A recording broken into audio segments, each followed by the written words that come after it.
અંકલેશ્વરના કાપોદ્રા પાટિયા પાસે સંસ્કાર બંગલોઝમાં રહેતા સુશીલા ઉર્ફે આરતીબેન શુક્લા અંકલેશ્વર જીઆઈડીસી સ્થિત વિધિ ટ્રાન્સપોર્ટમાં એકાઉન્ટ વિભાગમાં નોકરી કરે છે. તેમની સાથે નોકરી કરતા ભાવિક ત્રિવેદી અને તેમની પત્ની અંકિતા ત્રિવેદીએ ગ્રીન માઇન્ડ કન્સલ્ટ નામની ફાઇનાન્સ કંપની ચલાવતા હોવાનો પરિચય આપ્યો હતો.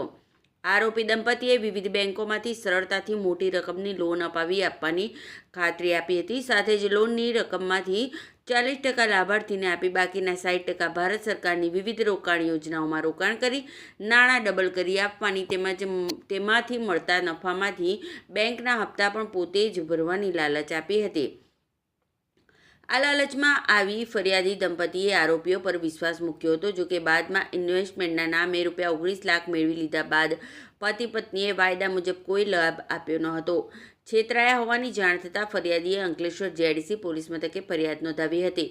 પોલીસે ફરિયાદના આધારે ગુનો નોંધી અગાઉ આરોપી દંપતી પૈકી ભાવિક ત્રિવેદીની ધરપકડ કરી હતી, જ્યારે તેની પત્ની અંકિતા ત્રિવેદીની પણ ધરપકડ કરી વધુ તપાસ હાથ ધરી છે.